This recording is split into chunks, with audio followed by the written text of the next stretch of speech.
मीरपुर नाम के शहर में तेजस अपनी पत्नी नीरू के साथ रहता था। पति पत्नी दोनों ही नौकरी करते थे। एक दिन तेजस गांव अपनी माँ के पास फोन करता है। हेलो, प्रणाम माँ। जीते रहो माँ, तुम दादी बनने वाली हो हैं? अरे वाह, ठीक है बेटा, मैं कल ही आती हूँ। जब माँ जी शहर पहुंची तो बेटे बहू ने बहुत अच्छे से स्वागत किया। लीजिए माँ जी, चाय। अरे गर्मा गर्म पकोड़े ले आओ माँ के लिए। नीरू रसोई में गई और 2 मिनट में ही पकोड़े ले आई। जी ये लीजिए। बहू जादू से बनाए हैं क्या? अभी तो रसोई में गई थी। यम्मी। माँ जी, शीला रसोई में पकोड़े तल रही है, मैं बस लेकर आई। हे भगवान, मेरा धर्म भ्रष्ट कर दिया तूने। अब तो गंगा जल से शुद्धिकरण करना होगा। दूसरे दिन, माँ जी मैंने नाश्ता बना दिया है, ऑफिस जा रही हूँ। पर अभी तो घर का सारा काम पड़ा है। शीला आती ही होगी, झाड़ू पोछा बर्तन कपड़े वो सब कर लेगी। हमारे जमाने में घर का सारा काम हम ही करते थे। जी माँ जी, आप बहुत होशियार हैं, मैं घर ऑफिस दोनों नहीं संभाल पाती। तो जरूरत क्या है घर से बाहर जाकर चाकरी करने की? वैसे भी घर का काम खुद करने से घर में बरकत आती है, समझी? पर माँ जी। पर वर कुछ नहीं, इस महीने की पगार मिले फिर ऑफिस बंद। हाँ। रात को नीरू तेजस से कहती है, सुनिए जी, माँ जी बोल रही थी कि मैं नौकरी छोड़ दूं। वैसे ठीक ही तो है, अभी तुम्हें आराम की जरूरत है। फिर भी आराम कहाँ, शीला को छुड़ाने के लिए बोल रही थी। तो अब 24 घंटे में इतना काम तो कर ही सकती हो। पर जॉब पसंद है मुझे, घर पर मन नहीं लगेगा। अगले दिन जब दोनों ऑफिस के लिए निकल रहे थे, मेरी तो कोई कीमत ही नहीं है इस घर में।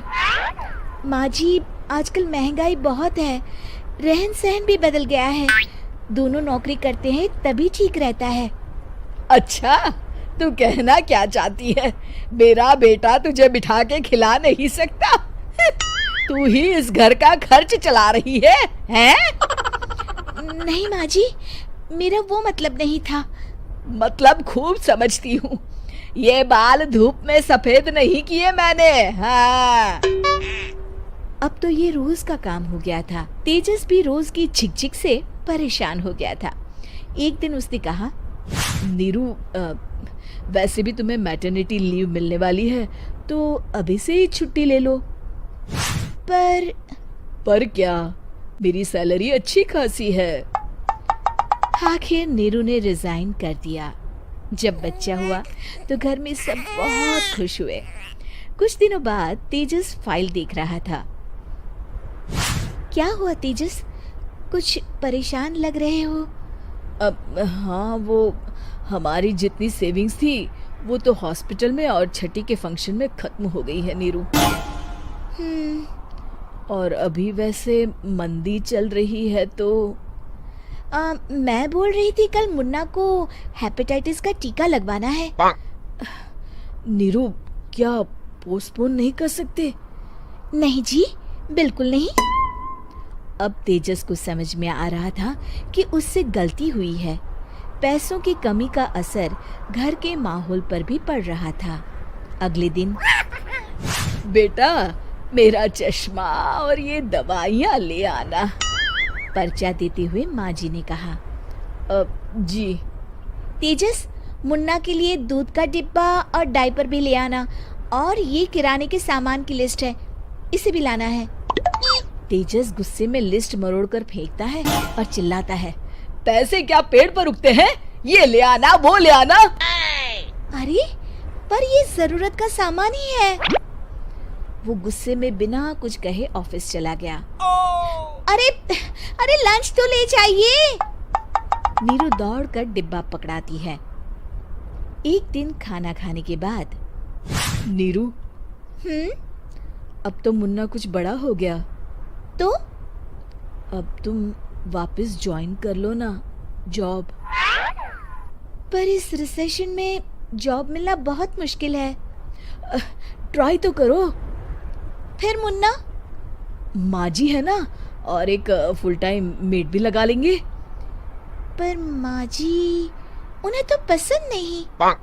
तभी माँ जी वहाँ आ जाती है और प्यार से नीरू के सर पर हाथ फेरते हुए बोलती है, अब मेरी समझ में आ गया बहू, पहले के और अब के समय में अंतर है।